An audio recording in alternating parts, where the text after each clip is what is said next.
Miami, Miami, Miami, Miami, Miami, Miami, Miami, Miami, Miami, Miami. It feels like Miami. Welcome to the Miami Heat Beat Postgame Show. I'm your host, Giancarlo Navas, literally off the plane from Mexico. I landed, I came straight home, and I watched a basketball game to talk to you, the people, about what just happened. I have consumed all of the mezcal in the certain region of Mexico. And Kenny Spence with me here today. We're going to break down what happened. Fun game, Kenny. Lots to chew on. Anytime you go up against, listen, Jokic is going to win a third MVP. Yeah. And that list is very short. This guy is on the trajectory of a top 15 player of all time. So that's kind of shit that goes on. We're going to get into some of that. So, Kenny, I want to start where I got the most upset, which was Max Strus running a pick and roll with Bam with under a minute left. When Jimmy Butler's on the court, Kenny, I'm sorry, that can't happen. And I think the fans that talk about too many undrafted players, I think that's the kind of shit they get mad at, because you need your best players to fucking be on the ball. You can't have these guys that are not real ball handlers, that are not real. Max is a shooter, bro. Let Max screen and flare and do that, not create offense with Bam and while Jimmy's standing in the dunker spot. That's not what that should be. Kyle Lowry not having a good year, not with the team right now, is injured. That's a guy that you might want running it. Tyler Hero, one of the best clutch players in the league this year. Say what you want about the man, has been great in late game situations. The numbers speak for themselves. The film speaks for itself. You don't have him available tonight. There's one motherfucker left, and he's your best player. Or your second best player, along with the other dude that you want to run the action with, Kenny. So, chat's mad. I'm mad. That shit bothered me. That's what I come away with tonight. Yeah, and I wouldn't blame that on the roster being mostly undrafted. I think that's kind of on Spo. He's been trying a lot of Max Strus pick and roll stuff, and I just don't think in this game situation you should be just trying stuff. You should go with what's reliable. And like you mentioned, they didn't have Tyler Hero. They don't have Kyle Lowry, who again is still pretty clutch, and maybe not with the shots all the time. Maybe he may not shoot it, but he makes good decisions. But Jimmy Butler should have the ball in the situation. Hey, what it do? My guy, he's here, baby. It's Jabari Bouye day.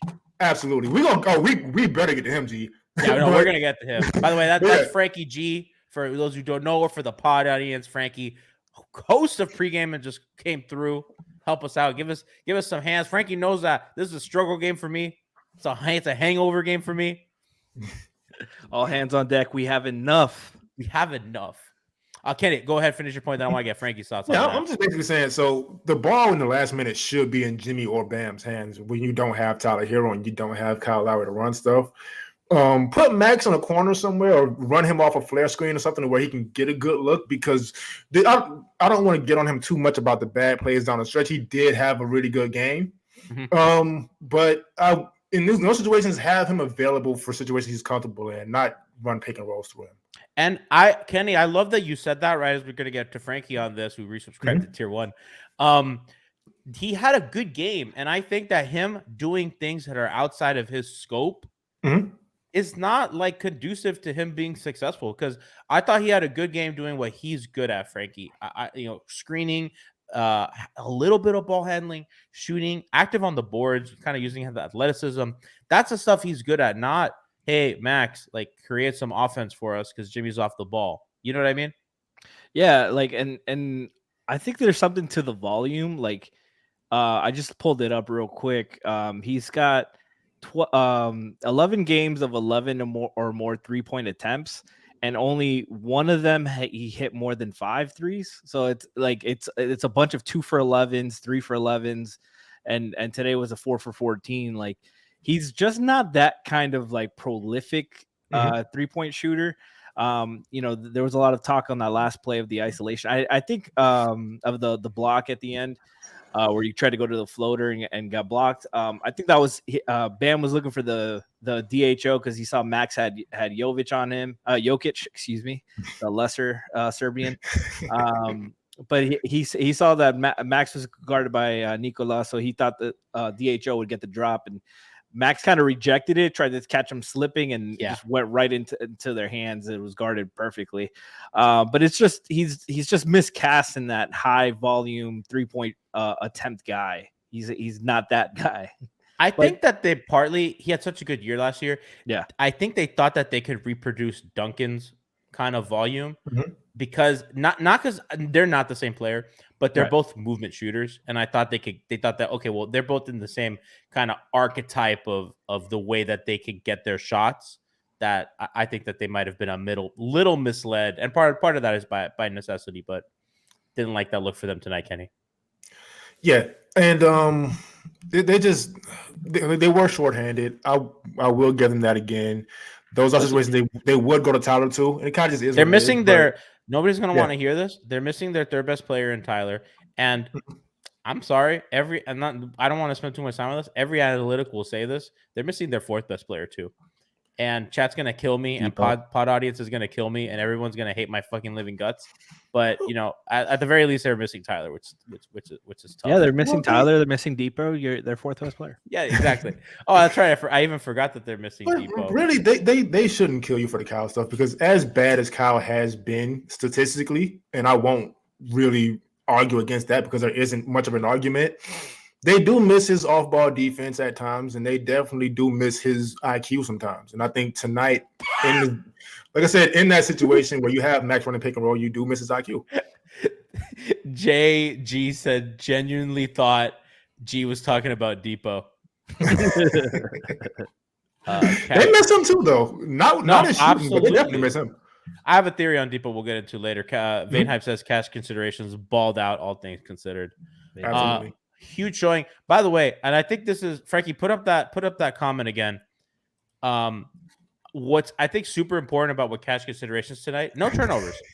Solid game, no turnovers, no mistakes, no fouls. And I think that as long as they give you that, they're worth their contract. You got a 0 in the plus minus. Like, that's all you can ask for. Listen, a lot of the bench can't say that. Philly can't say that about their backup center.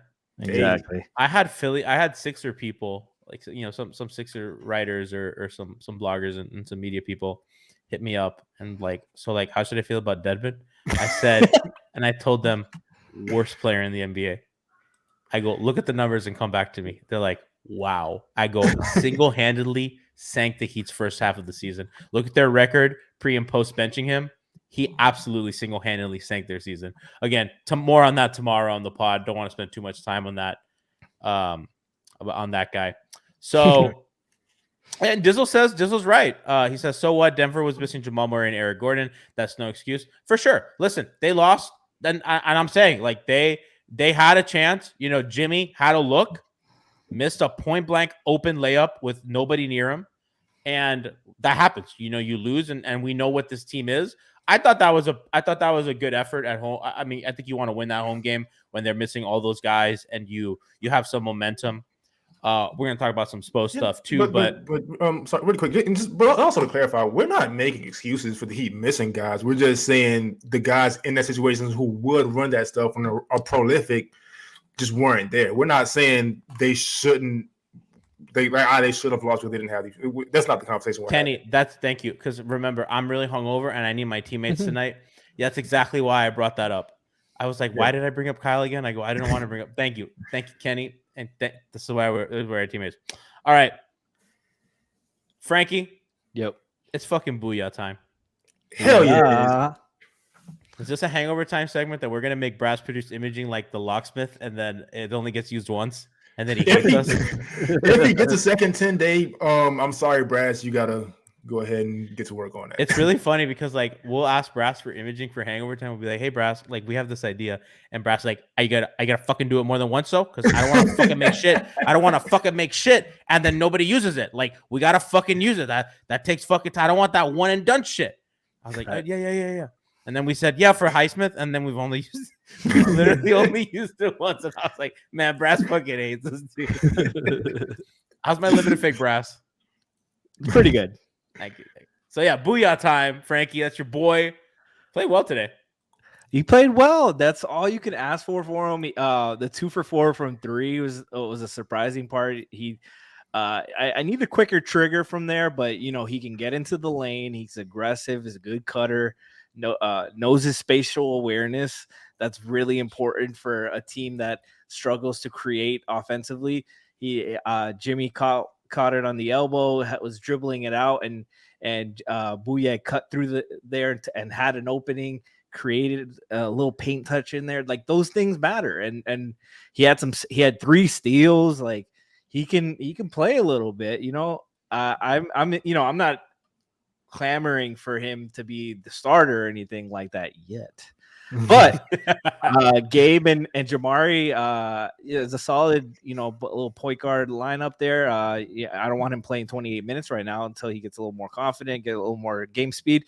But you see him improving through the games, game to game, and he's getting better as the game go on. And that's all you can ask for out of this guy. And to add to that, really interesting that he was making his threes tonight. He's a 29% three-point shooter in the G League. But I do want to also say, if you don't tune into pre-gaming, me and Franky have been banging the table for him to be called up and given a chance all season. That's true. Yeah. And this is like the pre-gaming agenda in motion. Yeah. And we actually we get a lot of shit right all the time on that show. So check us out before every Heat game. But yeah, you see. So what me and Franky did see from Bouye in the G League is that we understand that most things don't really translate from the G League to the NBA, but defense is one thing that kind of translates all over. And he would have these crazy 8-9 steal games, and that can translate to 2 or 3 in the NBA. I'm sorry. And so that's something we can kind of not demand, but kind of expect a little bit from him. And so that's the main thing we were excited about, was him on the defensive end. And we saw it tonight. He's just making a huge difference on that end. Getting them out in transition, which is something they don't do often. And so what I really want to see, and I don't know if this goes into what G wanted to talk about, but I really want to see somehow, some way, him and Oladipo playing together and seeing what kind of deflections and steals they can get with that kind of lineup. Yeah, and to add on to what Kenny was saying, but you will see his highlights, and we weren't watching Skyforce games, but you'll see his highlights. I watched a couple of Skyforce games. I ain't gonna lie. Kenny is lying. No, I'm dead serious. I wanted to see Jokic. I'm just kidding. No, but Bouye isn't selling out for his steals. He's not wild gambling. He's playing good defensive position. He's taking advantage of opportunities. That's what you expect from a veteran, a pro. He's got the hairline of an 8-year, 9-year NBA vet. I was joking on Twitter that he's secretly an airbender. He's got the tattoo growing out. But no, I've said this about LeBron. It was true with Kobe. It was true with MJ. But once you shave that off, you've got no insecurities left. That's when you reach your maximum potential. If we can get real bald Jabari Bouye, the league better watch out. Oh, 100%. The league better watch out. Bond said something in our chat today that I totally agree with. He gets to the middle of the floor really well, which I just, I think our guards aren't so good at that. I think, Jimmy's obviously great, and he gets to his pull-up spot there and stuff. And, I don't think that's Depot's game. Also, Depot kind of goes a la orilla, you know what I mean? On the, how do I say that in English? On the edge. Yeah, there you go. Thank you. My bilingual brain's broken. And I just like the different kind of looks that he gives them, and I agree with kind of the turnover stuff. Vaynipe asks how I forget Bald Wade. Bald Wade wasn't because he was balding. It wasn't an insecurity. Those other guys were all balding. MJ, Kobe, LeBron, Bouye. One of these names are not like the other LeBron. I will add on, with Bouye, some more stuff we can kind of expect from him. We saw some of it tonight, and I'm glad to see that translated a little in the NBA. He's very good in transition, finishing and making smart decisions. And we haven't seen much of this yet. He's also a very good playmaker. He just hasn't had as much responsibility, obviously, as he does in the G League. But those are some things he also has in his bag that I'm excited to see kind of measured up on the NBA level. I'm excited. I mean, again, people are unhappy about the idea of like these undrafted prospects or whatever, but yeah, but that is such an overblown. That's what they got right now, and the trade deadline's over, and this is what it's going to be. So they need some guard help, especially on a night that Tyler and Oladipo are missing. Kyle's also out, and Gabe was only like guard on the team. So, and also, just drafted or not, these guys were in college like 4 or 5 years ago. At some point, it doesn't really. The Heat have. Wherever these guys have come from, the Heat have had very productive players on the floor. They've won a ton of games. As down as people are about this team this year, they've also been winning, especially since December. And so the undrafted stuff, like I kind of get it if you want something to nitpick at, but for the most part, it really doesn't matter that much. Van Hype said, kind of sad that I have to find hope in a balding G leaguer. Future 3-year starter for the Miami Heat. Let's talk about Bam's matchup tonight with Jokic, and then we're gonna get to Jimmy's night. Bam, that's the one matchup that doesn't give me confidence. And now Bam had 19, 6 of 14 shooting, not great. Only 2 fouls, which I think is a win against a guy like Jokic. About to call him Djokovic. The 2 rebounds is a little concerning. 2 assists, all that kind of taken out of it a bit. And Jokic, it's not even like Jokic overpowers Bam all the time. I mean, he hit him with like a change of pace, kind of dribble or move or like off ball cut, and it just fucking Bam was left in the dust. It looked like Deadman. And that guy everybody has their demon, right? There's tons of guys. I mean, listen, Kirk Heinrich gave Dwayne Wade problems. Those are not the same caliber of player. I still hate him and Thabo Sefolosha. You know what I mean? Avery Bradley too. Oh my god, Man. It's just random, and there are some players that Ben Gordon used to give Dwayne fits too, and Dwayne's an all-time great defender. Everybody has their guys that they just fucking struggle with, or they can't guard, or that guard them really well. Chad just doesn't want me to bring up those names. Kirk Heinrich brings up fucking nightmares for this fan base. A random player that I don't think anybody knows. This fan base is like, fuck that dude. Those were tough, but it's just a tough matchup for him. Franky, I'll go to you, then I'll go to Kenny. I feel like that's something that he's going to solve at some point. I think Embiid is a good example. Early on, he struggled against Embiid, and he figured that out. And I know, like, he legitimately figured that out. And I don't think that Jokic, God damn it, I don't think that Jokic is going to stay that problem forever. Again, he is on his way to a top 15 career in the NBA.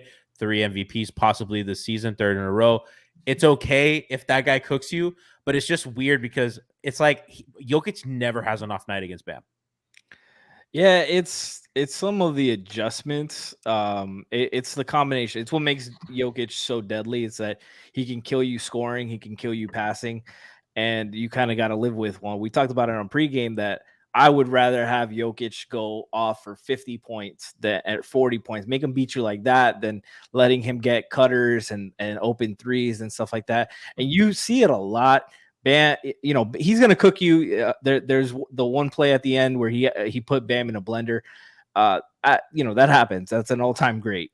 That's going to happen. That would have happened to anybody. There are too many plays where he's got him pretty much contained, and then Max comes and helps, and Max's man is wide open for a layup now, and Jokic hits him in the hands for a dunk, or somebody else peels over a little bit too much. That's a catch and shoot 3 for them, a splash. Too many plays like that where Bam has him contained, and the defense overhelps and overextends itself, and Jokic picks it apart. That's why he's the gonna be the 3-time MVP in a row. He's that fucking good, and credit to him. He's an amazing player.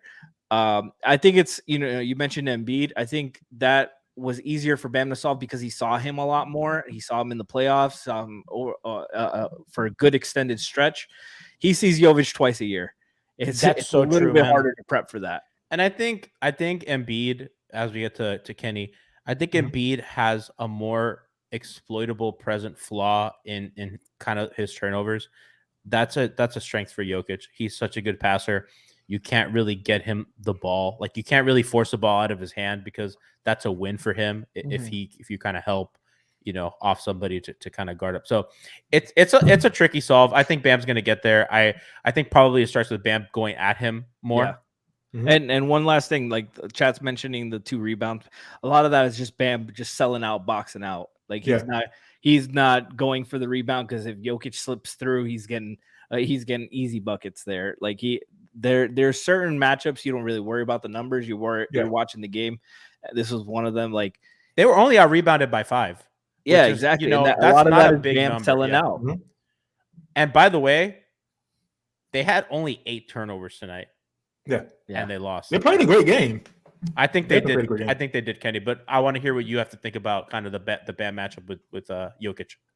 So it's difficult because, like you both mentioned, Jokic is pretty impossible to scheme against defensively because you have to pick your poison. You either let him get in there, score, and he's so crafty and skilled and has the IQ. You saw him get Bam with a couple of pump fakes, up and unders, and all this different stuff. He can also shoot, which he didn't do too much of tonight, but he's pretty unstoppable as a scorer. And then he's by far the best passer in the NBA, regardless of position. Easily the best passing big ever, so you can't scheme against him. And I think what happens is, and this is not making an excuse for Bam. I don't want to people to think that, but there's so much energy expended and so much thought and so much effort into trying to contain him on the offensive end that on the defensive end. I'm sorry, that on the offensive end you just don't have a ton left. Bam did catch a second win to enter the game, but there's just so much focus on just trying to figure him out and because if you cut that head off the snake, as far as the Denver's defense, you kind of have nothing left. Well, they kind of have nothing left, but it's a nearly impossible head to cut off. And so I think that's what happens with Bam a lot of times, and that's why he doesn't really do too much on the offensive end because he's spending so much on the defensive end, just trying to contain that just fucking animal. So I actually think that the game plan was pretty. They've pivoted to more handoffs tonight than I think they have in a long time, and I think part of that was Max was having a good game, and they wanted to get Jokic in a drop, and he plays.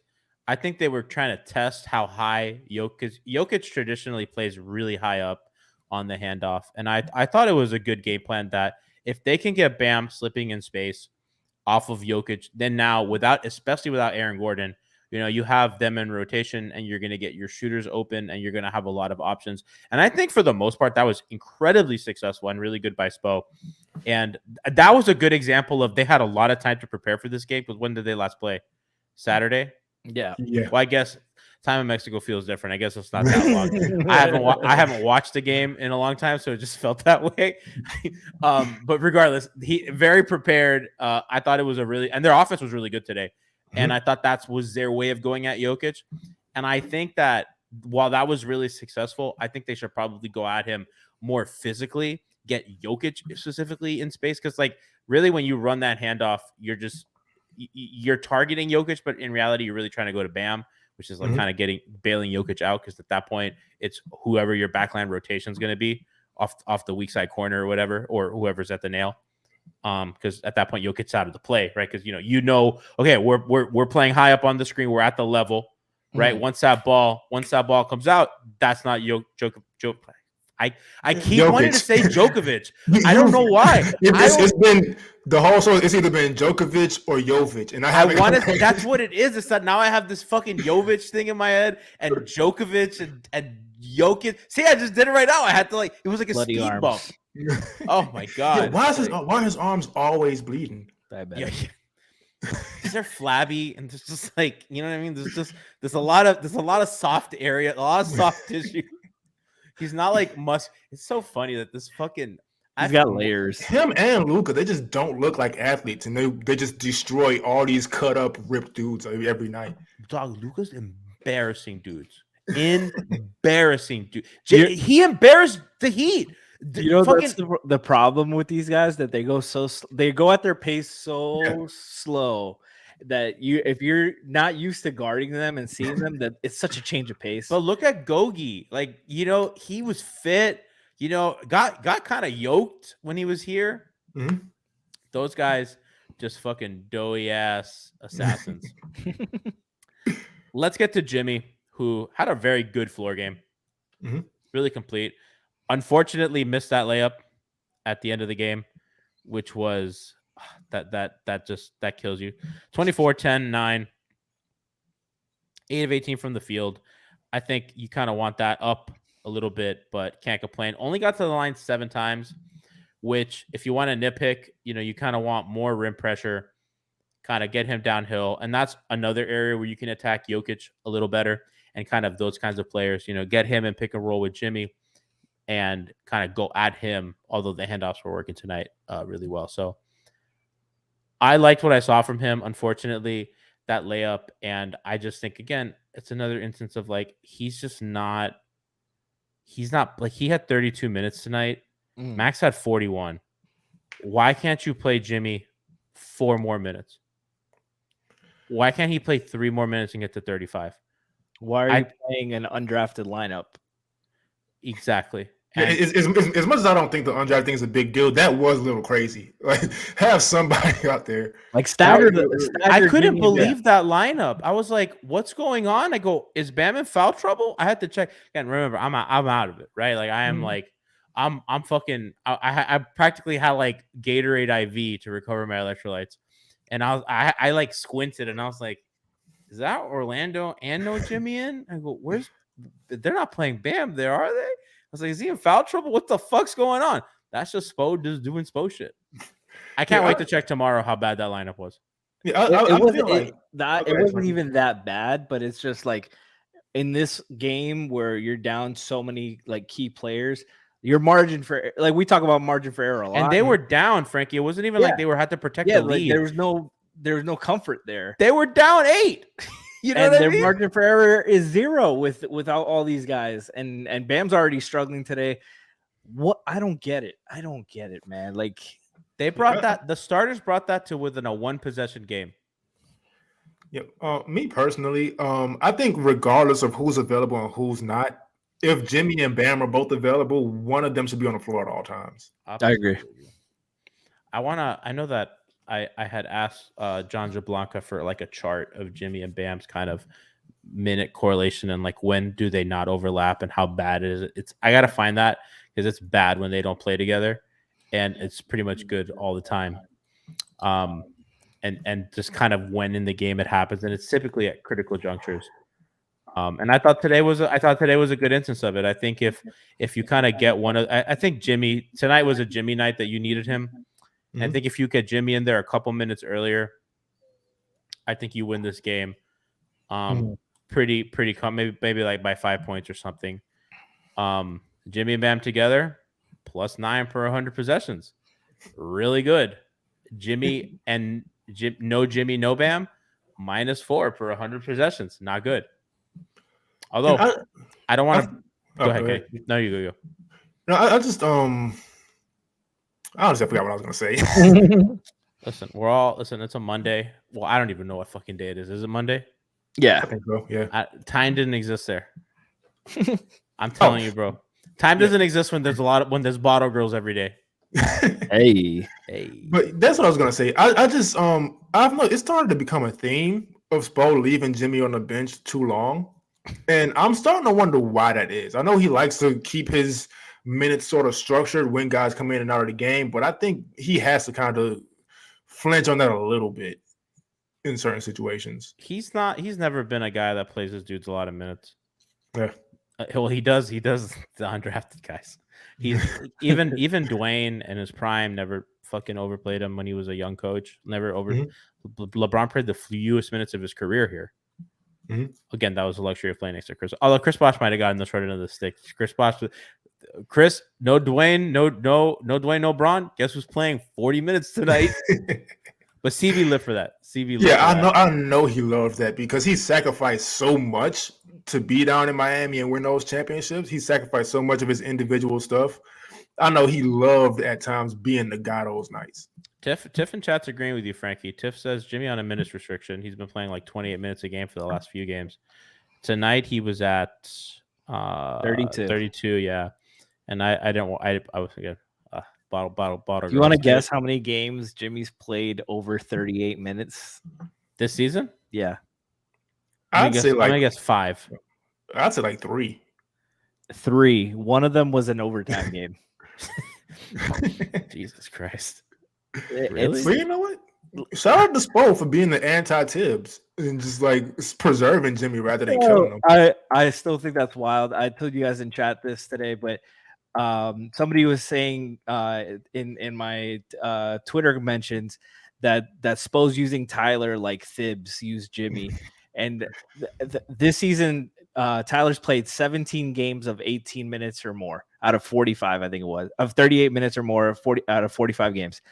Thibs, Jimmy's third year, Jimmy played 42 games of 38 minutes or more. He had like 9 40-plus games.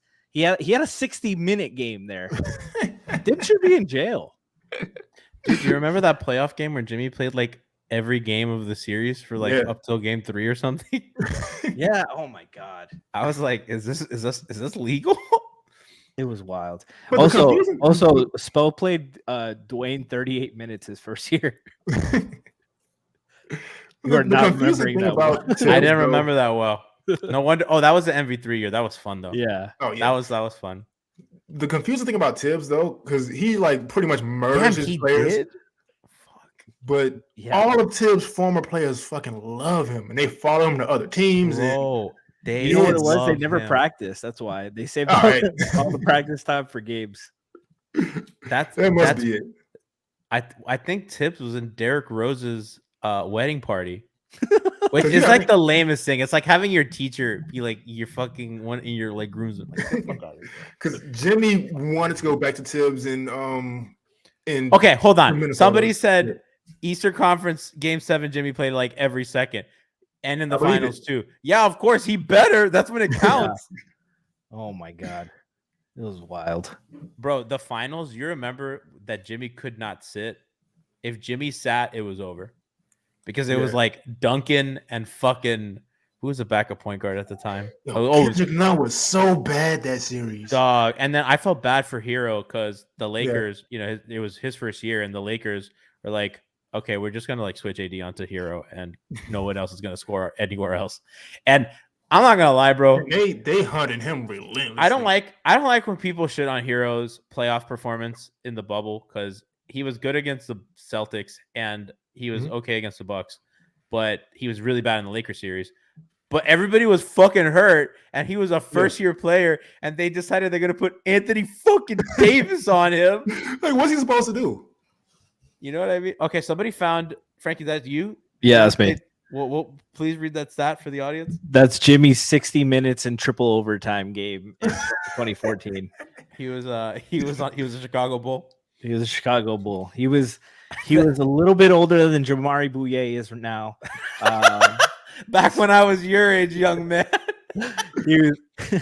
It's funny because Jimmy put up like the same stat line as he did tonight. 21 and 7 and 6. That's funny. 21 points in 60 minutes is kind of depressing. But he wasn't a number one option then, was he? No. What year was that? This Rose was there. Actually he Rose might was have there. been, because this was like Noah, Boozer, Heinrich, DJ. This was the DJ Augustine Bulls. DJ Augustine he was the number one guy. DJ Augustine has played too many games. Yeah, he has. Derrick Rose, Jimmy. There's no number one guy putting up 21 points in 60 minutes. Who's Cartier Martin?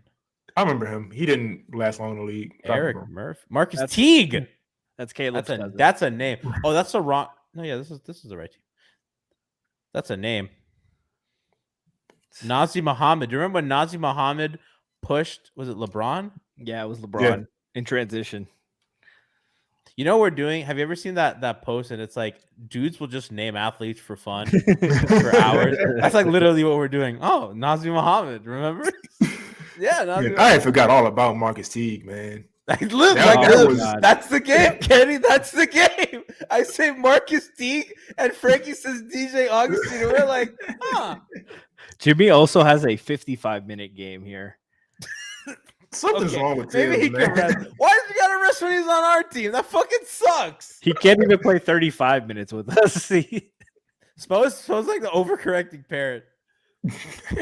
Nick Nurse is that dude now for the fucking like. But I bet you all those dudes are gonna love him, and Pascal Siakam's gonna follow him around anywhere.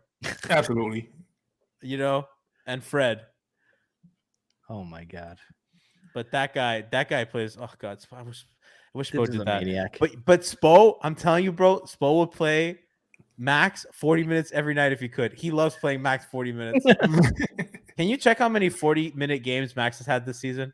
Yeah, I know Max has to hate that too, because it's affecting his performance. He's and all. too white. just He's like- never had to work that hard in his life. That's the Wow. hardest. Max only has 5 40-minute games. No way. He has to lead the team though. Do for sure. 39. Do 39. 39. He's at 8. Okay. Shocker. That's shocking. Tiff, our agenda's cooked. I swear though, every time I look, I was like, why is Max playing 40 minutes? I guess it's just been those times. That's crazy. Can you see who leads the team at 40 minutes per game? Oh, that's too much work. That's It has to okay, be never Max mind. though. Sorry, It has Van to be Hype. Max. Sorry, Van Hype. Way I too tried. much work. Yeah, I Tiff, wonder- you're right. The agenda's not cooked. We got this. It's still too many. The rent is too damn high. Okay, just Jared wants you to do 38, and then that's it for Bam's piano only bar played requests. one 40-minute game. That's weird. He should play more. Can you do Lowry? Max has 10 38-minute games. 10:38. Tiff goes 38 minutes getting stuffed into lockers by pigs. Kyle has a 50-minute game this year. Kyle has a 50-minute game this Man. year. You wonder why his body doesn't work. That's a Wizards game, right? They put Yeah, my that was man a through good game. hell. They put his fat ass through hell. Kyle And now has- you want to shit all over him. on Kyle though, I do hope he comes Is back that the when game he's where he healthy. was like breathing like Yeah, I do hope he comes back when he gets some rest though, me after because the third mezcal bottle at the club that night? Fucking hell. Kyle had the 50-minute game and then a 44-minute game a few days later. And like, yeah, like, That's malpractice. and then after that, he sits on the bench every time with both knees iced, playing horribly, and everybody's like wondering why. Like he's dead. Like that's why he's not playing well. He's fucking dead. Dizzle dead. says Lowry's fat ass body giving him hell. Leave him alone. I'm gonna tell you something. Never mind. I'm getting in trouble. I'm not gonna say. I'm not gonna say. Tell us off camera though, because I'm curious. I'll tell you off camera because it's funny, but I'm not By the about way, to, I I'm not hate about to when other disparage people- white women like this. Oh, By the way, I hate when other podcasts do that and say I'll tell you off camera because I'm like nosy sometimes. But we're gonna have to do it this time. You got to tell me off camera. We got it. But yeah, so this team they have guys that overplay minutes, and Jimmy, I think Spo's doing Jimmy a solid and letting him rest. Hopefully this doesn't happen in the playoffs. Can't happen in the playoffs. But with that, a little bit longer of a post game. I was gonna make this shorter, but we had a good time. We laughed, we named athletes. Caleb has 5 40-minute games. Goddamn. Who? Caleb. See, it's all the guys struggling that was like getting killed with minutes earlier. Gabe's got 3. Gabe's missed like half the season. How does he have 3? Suppose like making up for lost time. Do we gotta make a spoke? Do you remember that beam that went around like like in the early 2010s of Tibbs who in the I don't think so. I wasn't really on Heat Twitter that. Wait, was it the laugh? Yeah, it was the laugh. It's like when somebody gets traded to the Bulls, like you're about to play him fucking 5 million minutes. It was a pregame interview. It was like Oh, I do one of remember. those It was funny interviews. ESPN on NBA interview, right? Yeah. Yeah, I do remember now. There was I feel like we used to be funnier back then. What do you mean Like, on Twitter? Yeah, I feel like NBA Twitter was funnier back then. Yeah, everybody's just Heat Twitter at least. Everybody's just I'm just talking about general picky NBA now. Twitter because like We were happier. That's why we noticed it. yeah, maybe we were that's happy why. in NBA Twitter in general. It was just and we were good. You know what it is? Half of NBA Twitter is like 12 years old now, and it's just like That's true. They're all young and they're all like Yeah. little Zoomers, and we're not. it's We're not. weird trolls and like it's not. the same. We're not with that humor. Although I can't even say that like we were like the connoisseurs of jokes, because we like literally just photoshopped horse penises onto. Yeah, I was gonna say y'all was horse cocking people. Yeah, I mean, Christian was horse cocking people. Christian was one of the at the forefront of horse cocking. Christian and Brass, Y'all had the Mario Chalmers shit, bro. Yeah, Like, do you think Brass used to use his Photoshop for evil? Now I it's could for be your hangover horse cock. time, huh? I could be your horse cock. That's a lot. Was a lot of shit. So R.I.P. Fitz. I love you, man. Fitzy. Go. Love you, We've lost a Fitzy. lot of legends on Heat Twitter. I love you, Fitzy. The Fitzy would have liked the segment. I know, and I know that for sure. Yeah, He would have liked that. And by the way, Fitzy would have hated all you people complaining all the time. absolutely. It's just Yo, like, I tweeted this after the game, like navigating through all the bitching and moaning and complaining and whining about the team and just trying to like get past all that. I had no idea this team just broke an 8-game home win streak. That's like nothing. I'm not gonna lie. When Eric Reed said that, I'm like, bro, who gives a shit? He's like, and the Heat have had their finally home win streak has been broken. And I'm like, oh, how long have they been on a home win streak? And I thought he was gonna say like November or some shit. Since January 10th, and I was like, that was like yesterday, bro. Fuck out of here. But eight games in a row is Oh my impressive. cruddy, it's been For this team, 3 it's a lot. games. Yeah, Duncan it's has only played 30 minutes once this season. Cruddy, the Heat have finally been handed their 10th loss at home. They were one of the 6 best home teams. Jabari Bouye has hit his 3rd dribble of the game. Brought to you by Austin Burke. You know what's fucked up about Eric Reed is like, that Kanchar name guy or Conk or whatever. I don't know how to pronounce his name, and I don't trust Eric Reed at this point, so I still don't know how to pronounce it because he just knows nobody's name anymore. Who I did wish- didn't I Eric wish we- Reed call Tyler Vick last He did. game or something? Like he's his confusion has gotten really bad. We're all tired. It's been a long season. Yeah. That's why he's celebrating 8-game win streaks. He really takes his victories when he can. Home win streaks.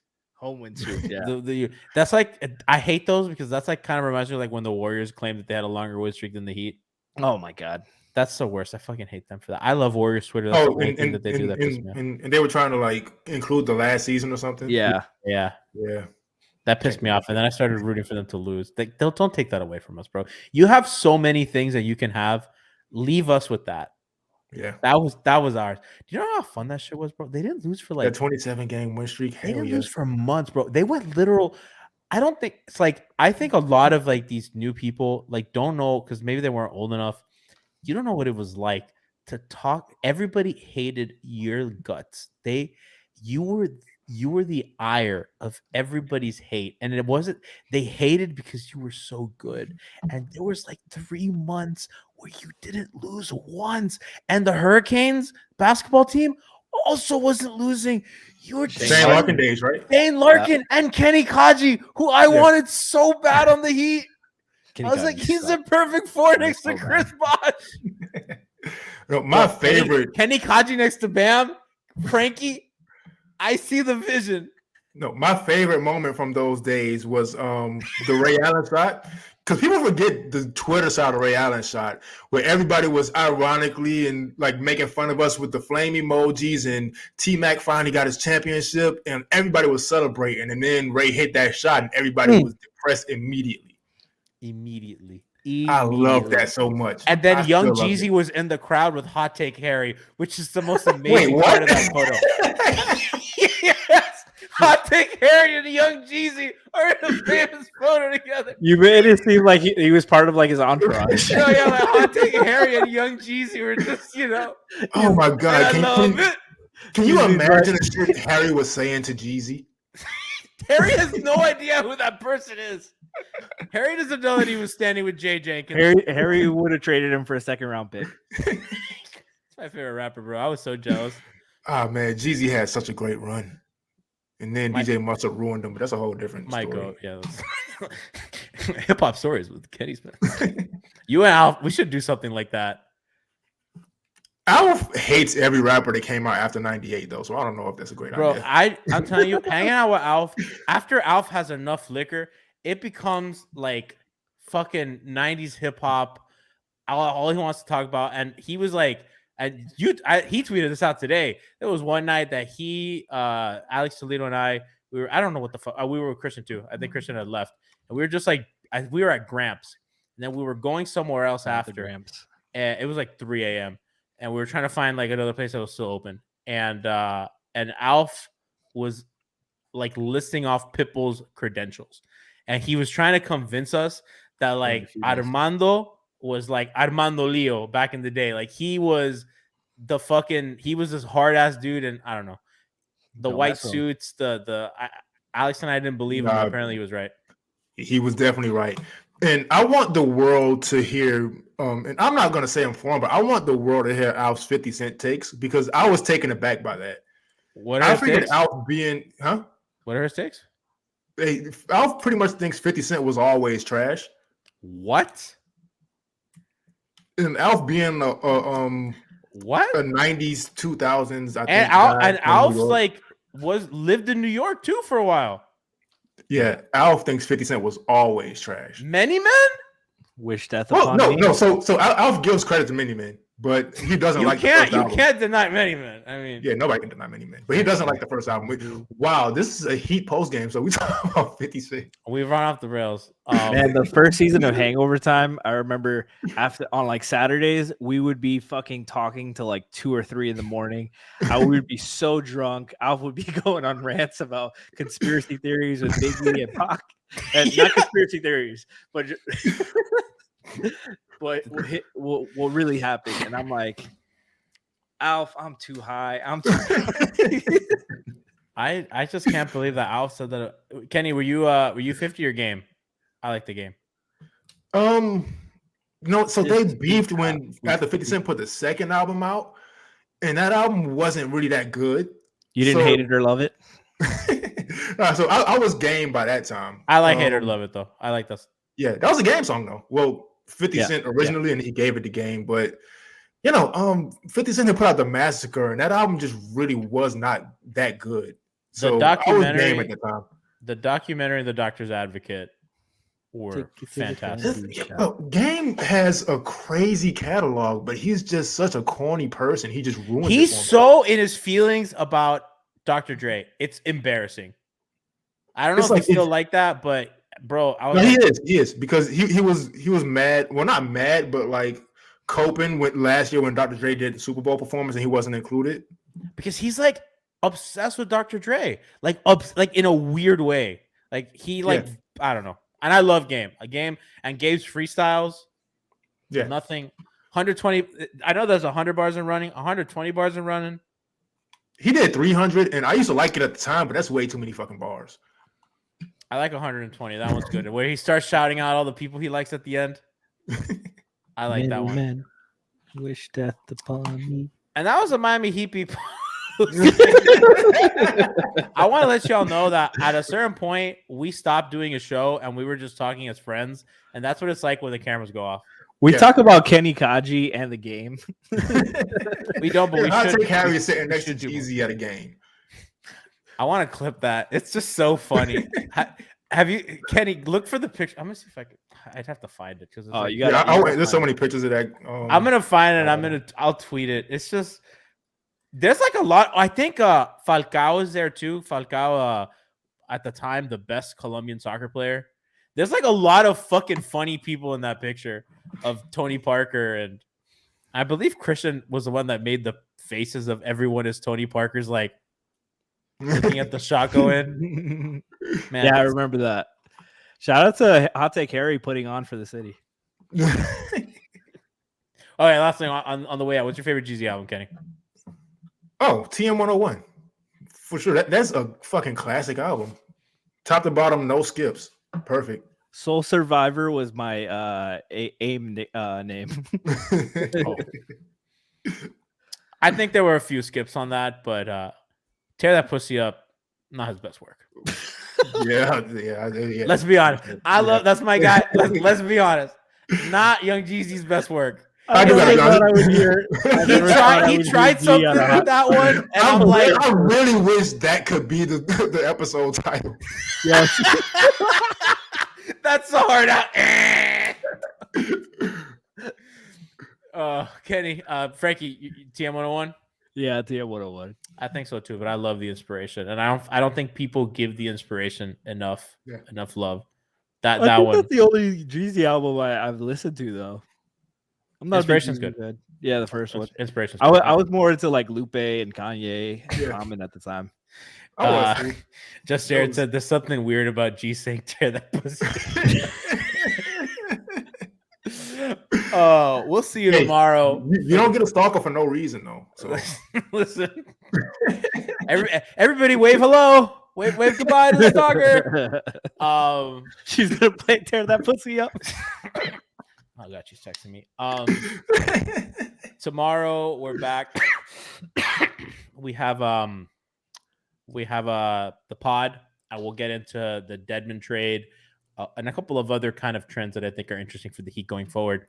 And then we have hangover time on Wednesday against the Nets. Didn't post the schedule. We'll post it tomorrow. I know that we usually tweet it out, but flew back in today. I usually do it ahead of time, but I forgot. So see you guys tomorrow for the pod. Hangover time on Wednesday, and then All-Star break. And you'll get rid of us for a while. No, I don't have the Rona. I'm very congested. My allergies have acted up. I didn't take my allergy medication. And, this is the prices we pay out here. Love you guys. Legend Reggie Johnson. Talk to you guys tomorrow.